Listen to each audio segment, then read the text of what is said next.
Assalamualaikum warahmatullahi wabarakatuh. Ya, tema hari ini yang kita bahas adalah sektor UMKM pendorong pertumbuhan ekonomi di tengah ketidakpastian global.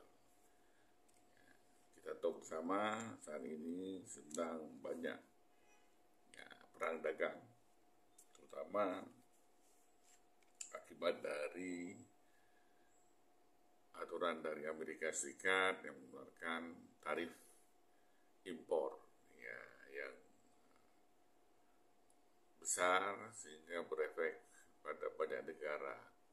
Ada negara yang mengalah dengan menolpersekan impor produk Amerika ke negaranya, ada tahapan negosiasi atau malah ada yang melawan seperti China. Nah, secara ekonomi global tentu mempunyai dampak yang sangat signifikan. Terutama mungkin kita lihat dari sisi UMKM.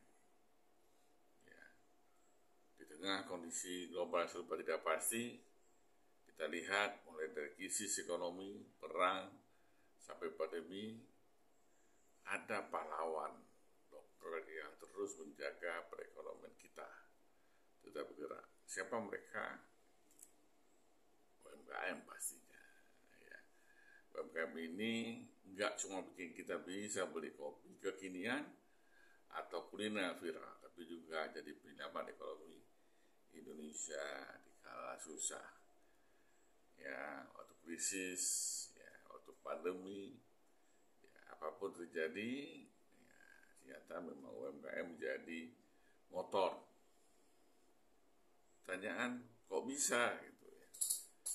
Yuk kita bahas bagaimana UMKM bisa jadi tulang punggung pertumbuhan ekonomi bahkan saat dunia lagi goyah. Apakah kali ini juga UMKM jadi motor bagi pertumbuhan ekonomi bangsa? Menurut data Kementerian Koperasi dan UMKM, sektor ini menyumbang 61% dari PDB Indonesia dan menyerap 97% tenaga kerja. Wow, fantastis kan? Artinya ketika perusahaan besar mungkin harus efisiensi atau PHK karena krisis global, UMKM justru tetap luas dan bertahan. Contohnya waktu pandemi kemarin, banyak usaha gulung tikar, tapi di sisi lain UMKM kuliner, fashion, lokal atau usaha rumahan malah makin kreatif. Jualan online, bikin paket hemat, atau kolaborasi sama pelaku usaha. Mereka tahan banting dan bisa beradaptasi cepat.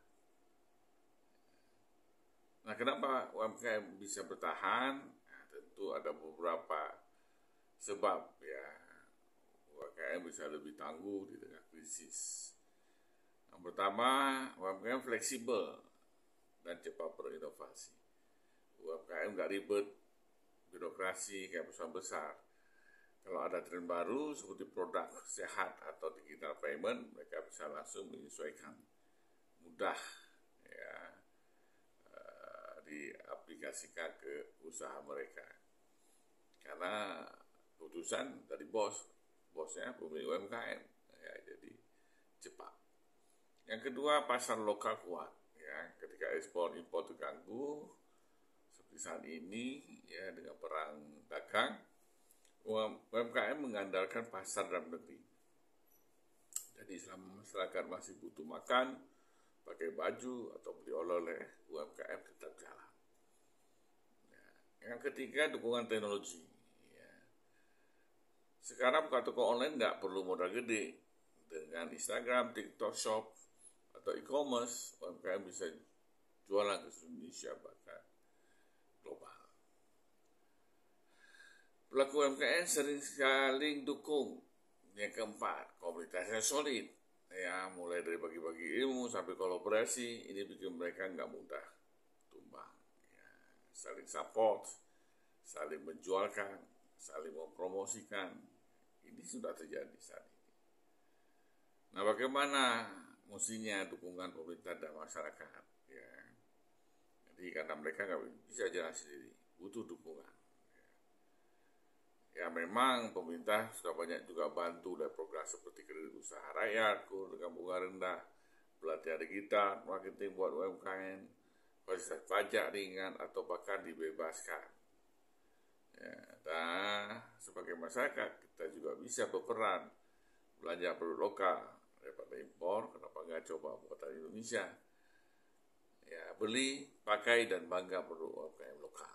Ya, promosikan UMKM. Kalau ada teman yang usaha, bantu share di medsos, berikan apresiasi, review positif, bikin UMKM makin semangat. Dukung UMKM. Ya, dengan dukungan Anda,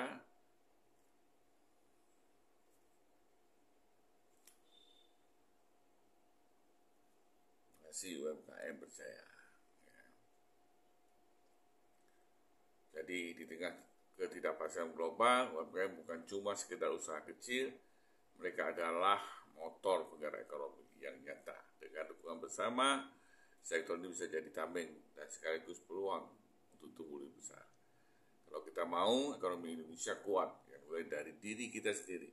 Yuk mulai sekarang beli ya, lokal, dukung kreativitas dalam negeri, dan siap-siap UMKM Indonesia go internasional. Jangan lupa beli, pakai, bangga produk UMKM. Demikian sedikit ulasan tentang kondisi terkini. Ya, UMKM tetap jaya.